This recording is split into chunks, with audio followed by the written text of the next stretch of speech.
Bonjour à tous, je viens de recevoir la caméra. J'ai fait cet après-midi un essai en la rebranchant sans le port USB, en utilisant en fait la troisième sortie de la caméra pour envoyer le signal vidéo, donc ça fonctionne. Bon, en sortant du carton, je viens de casser le fil. Donc ce qu'on va faire, c'est qu'on va partir directement à démonter le boîtier, tester ce câble-là. Donc ce que je vous avais déjà dit, c'est qu'il y avait trop de pattes. On va couper ce qui est en trop et on va faire un essai, voir si ça fonctionne. Forcément avec l'USB-C parce que je viens de casser le fil. Et à partir de là, on va brancher le jack avec du câble de modélisme et des connecteurs de modélisme aussi. Je vous ai fait les 4 vis.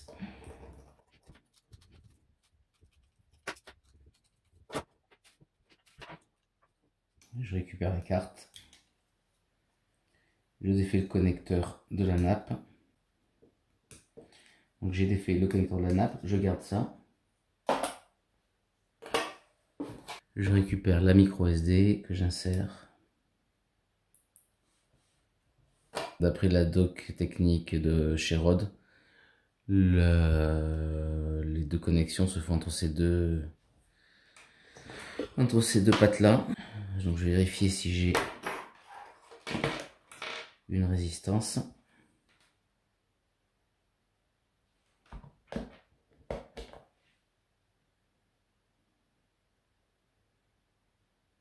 Donc j'ai 9 kg. J'ai acheté un nouveau jack qui est censé avoir plus de connecteurs, qui devrait aller pour une prise avec 4 points. Si on touche toutes les pattes l'une par rapport à l'autre, il n'y a aucun moment où j'ai un contact.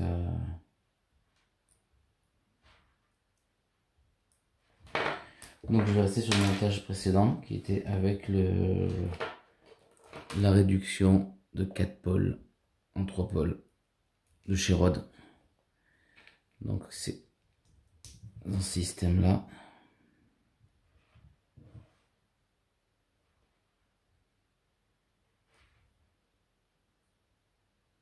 Après ça fonctionne.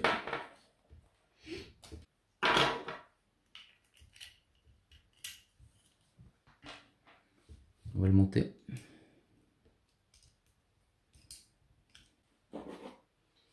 J'ai une vieille planche à découper. Je vais m'en servir pour couper ça.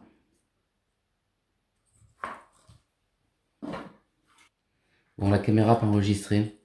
J'ai donc pris 4 connecteurs de moins que j'ai coupé avec le scalpel en me calant et en coupant proprement.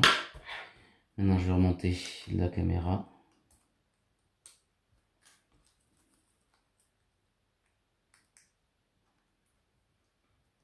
En me calant bien de ce côté là, puisque là il me manque en fait au bord de chaque patte il y a un petit bout de plastique.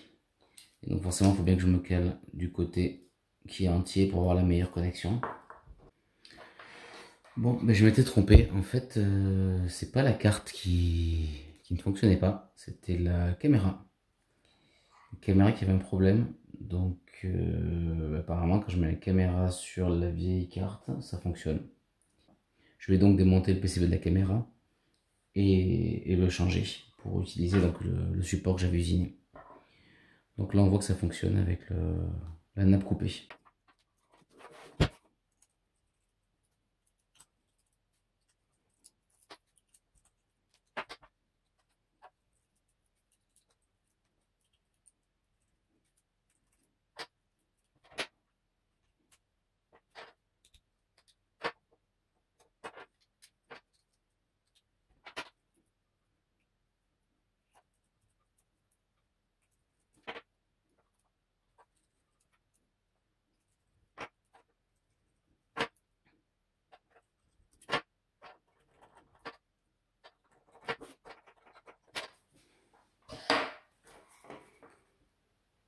Je branche donc la nouvelle caméra là-dedans et on va tester.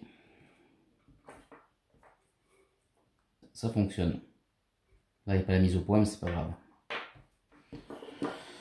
Je recoupe et on va continuer. Avant de remonter la carte, il faut que je soude le jack pour le son.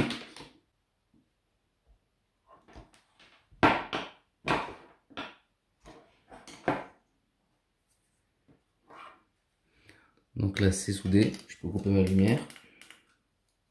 C'est soudé. Là je viens de remettre les deux fils, la carte, la nappe de la caméra. Je peux refermer.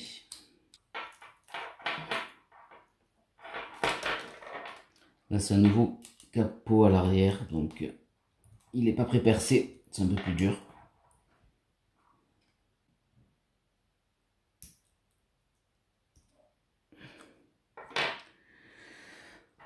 Et là je vais monter la caméra dedans.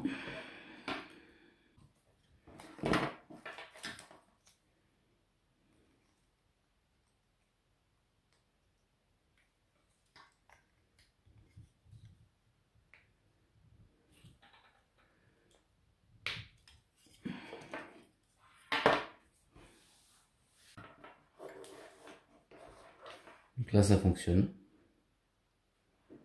Donc on va continuer, j'ai coupé deux câbles, donc des câbles tressés.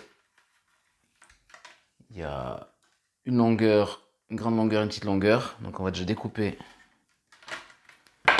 on va déjà dénuder les fils.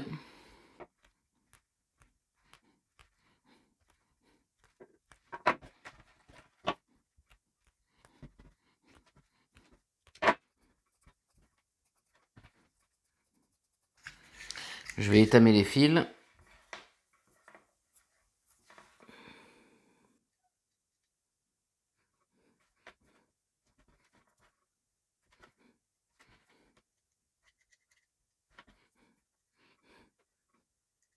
Donc là, il y a le petit connecteur qui lui va aller se mettre sur la fiche. Cette fiche-là. Pareil, je dénude. J'étame les fils.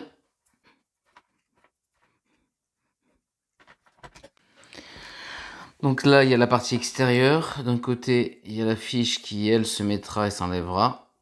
Donc comme ceci. Et de l'autre côté, elle se clipse et elle sort plus.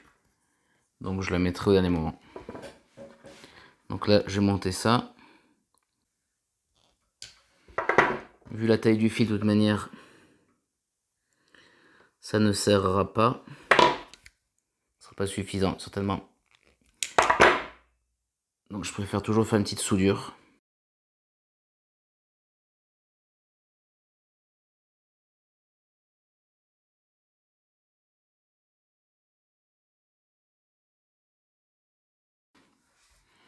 Et là, je vais souder à l'intérieur.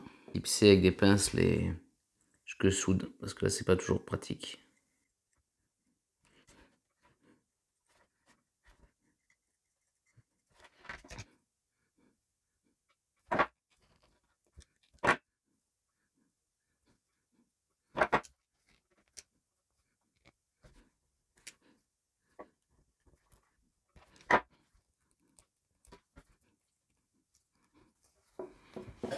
Donc là, le premier câble est fait.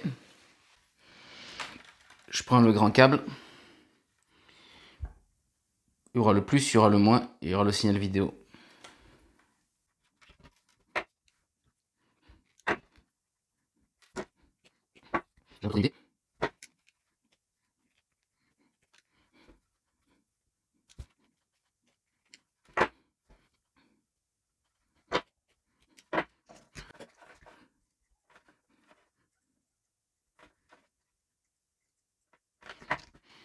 Là, je les re-enroule.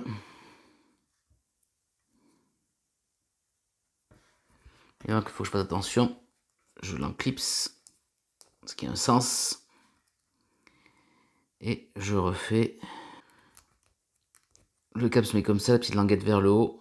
Donc là, on a d'abord le rouge.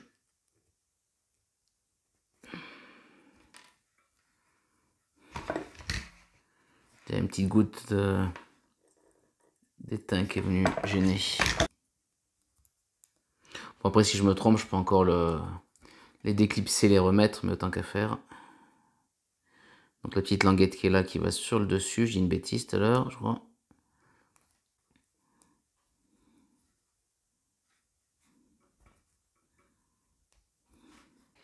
Si, ils sont bien enfoncés. Ils sont bien enfoncés. Donc là, si je refais, hop, on est bon. Rouge, rouge, marron, noir et le jaune pour le signal.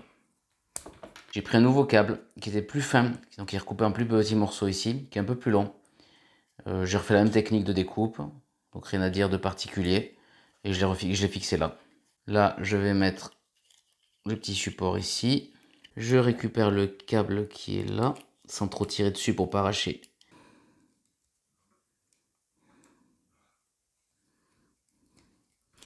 Le câble passera autour de l'oreille, ira jusque dans la poche. Il y aura le connecteur de batterie.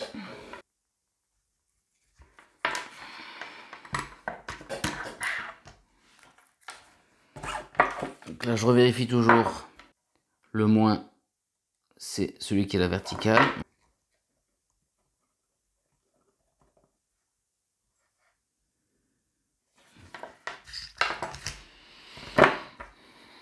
Le plus, je revérifie toujours, c'est celui-là.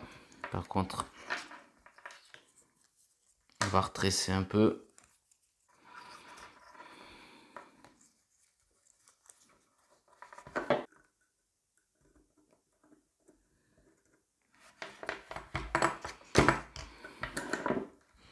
Le plus, le moins. Et là, je vais avoir le signal qui sera branché sur l'autre. Donc, je mets un rétractable plus petit. Et à partir de là, je vais partir sur ce câble-là.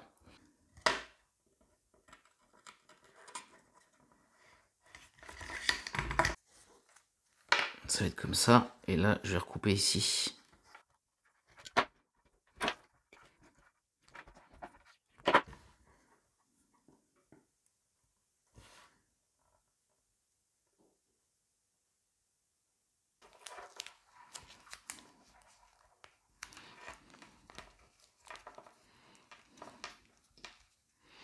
Bon, après, j'enregistre tellement ça à l'usage.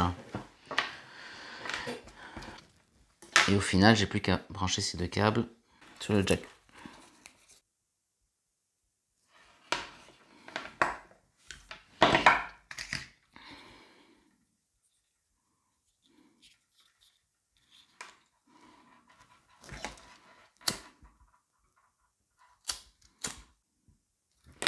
Et voilà, donc là normalement le câble est terminé.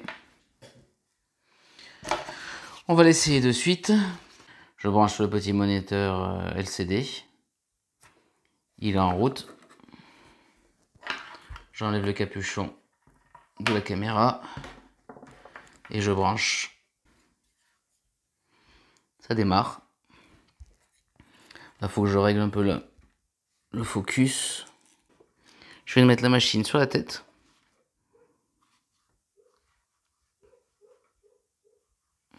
Et franchement, le cadrage est bon. Donc là, je viens de régler l'objectif de la caméra. Là, je vous montre un projet en cours, une impression 3D, qui va me permettre de monter le rail d'un Joy-Con. Là, il y a le moteur de vibration. Là, on a la carte qui fait antenne certainement Bluetooth, la batterie et le rail du Joy-Con pour pouvoir créer une manette spécifique. Donc pour finir la vidéo, là, je suis repassé sur un câble plus petit parce que je pense que l'autre faisait des interférences. Pour l'instant, j'ai un jack avec le système qui passe de 3 pôles de 4 pôles à 3 pôles. Il faudra que je change le jack. En fait, le jack que j'ai acheté, c'est bien 4 points. Mais en fait, ils ont une position, c'est un 3 pôles avec une position pour savoir si l'interrupteur, enfin si le jack est rentré ou sorti. Il y a en fait 2 interrupteurs. Donc ça, je vais le changer. Faire un système pour accrocher le câble ici aussi. Pour le câble, donc comme je disais, c'est la qualité est pas top. Il est trop large et puis le fait de découper ça va pas. Donc soit j'arrive à trouver un câble directement torsadé avec le nombre de contacts. Sinon je rachète carrément un classique de cette longueur là et je le redécoupe en lamelles. J'essaye jusqu'à temps que j'arrive à en faire un sans abîmer. Après pour ce qui est du câble ça va, puis là il faudra que j'arrange un petit peu, là pour l'instant avec le Chatterton il y avait ce thé là, mais il faut que j'arrive à faire quelque chose d'un peu plus propre. Et pour ce qui est du câble là qui part de l'oreille, je mettrai je pense un petit crochet pour pouvoir l'accrocher au t-shirt. Vu que pour le micro je dois enlever ça, je pourrais brancher directement à l'horizontale à l'arrière, la prise est beaucoup plus légère, donc ce qui devrait être pas mal. Merci d'avoir suivi cette vidéo, je vous dis à très bientôt, au revoir. Caring about what you